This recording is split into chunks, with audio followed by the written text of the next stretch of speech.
Welcome back, everybody. Another week, another video, and another introduction where I have to mention Elden Ring because I'm still obsessed with that game. And I haven't been this immersed in a Dark Souls kind of game. Let's just call it Dark Souls 4 for all intents and purposes. I haven't been immersed in a game in this series since Dark Souls 1. The thing about Elden Ring and Dark Souls 1, what they have in common, is it's a really magical experience where you're captivated by the game world. There's a lot that you want to explore. You want to get into each nook and cranny that you see, and the environments are varied. I could go on and on about the game, but this isn't an Elden Ring review. This is me talking about immersion because I really have been sunk into the game and fully immersed in the world, at least for most of it. Now, I'm not going to say this is like a one-to-one immersion where it's really me in the game.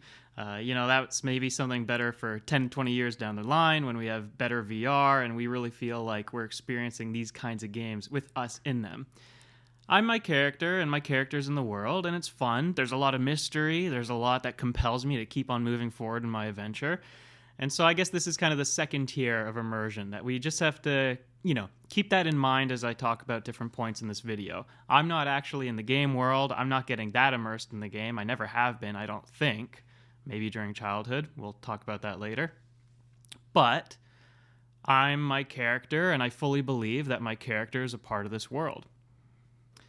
So this is going to be broken down into two different sections. The first, like I said, is talking about immersion during childhood. And was that actually a thing, or am I just misremembering? And then the second, we'll talk about things from the present day perspective, me being an adult. Am I still able to get immersed in games, or is it just something where maybe the magic has faded away? I've got 3 points to go over in this childhood section. The first one is compactness. The second one is novelty. And then the third is nostalgia. And I'll just stick to that third one for now. Nostalgia, am I looking back as an adult and am I being biased? Were those games back then actually as immersive as what we're getting a hold of today?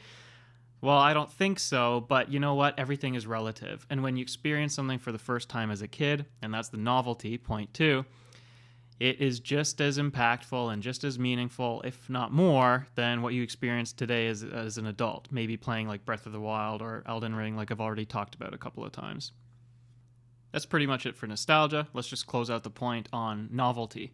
Like I said, it's the first time you're experiencing something and it's new. And you have to remember also when you're a kid, your imagination ran wild. And because you had limited experiences, there weren't the same boundaries on your imagination as there are now that you're an adult.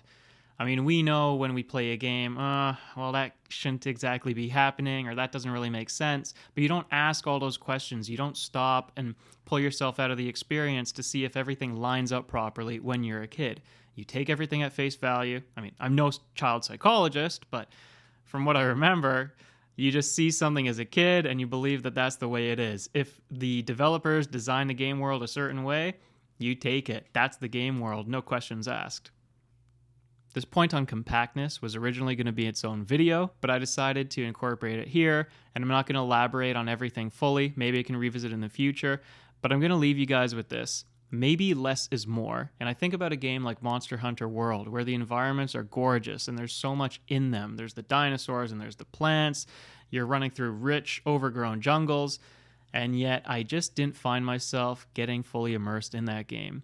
Part of it, maybe, and you guys can chime in on this in the comments, I feel like they treated you as if you had ADD in that game. And there was always some kind of movement on screen or something and some notification that told you could pick up an item. It was relentless. It was constant. You didn't get a break from having items thrown at you. You take 2 steps and there's things that you could collect.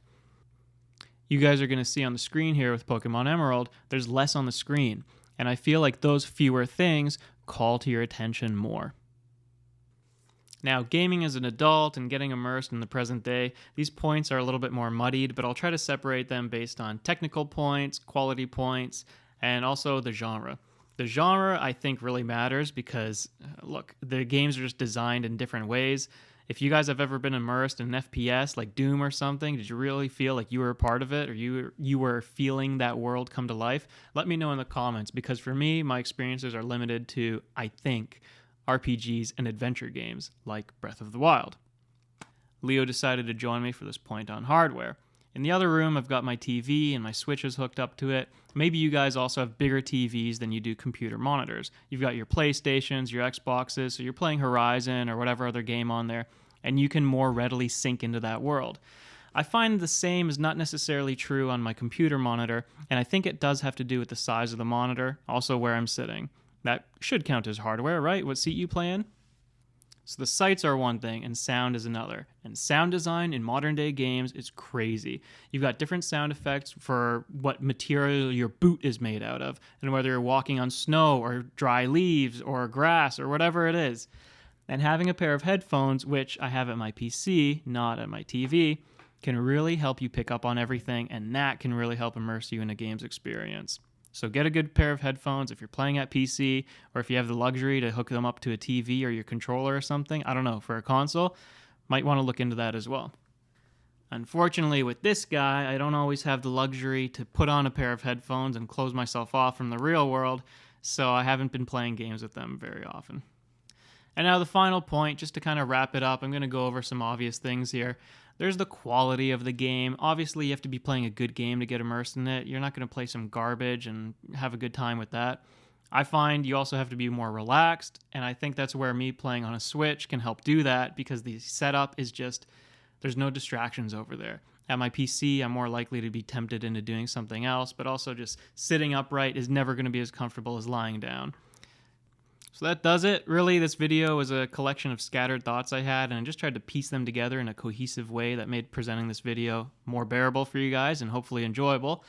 Answer those questions that I asked you. Does the genre matter? What about when you were playing as a kid? What about those points on compactness? I feel like there's a lot more to discuss about that, so if we don't talk about it in the comments, then I probably will be making a video on it sometime in the future. Thanks guys for watching. Bye-bye!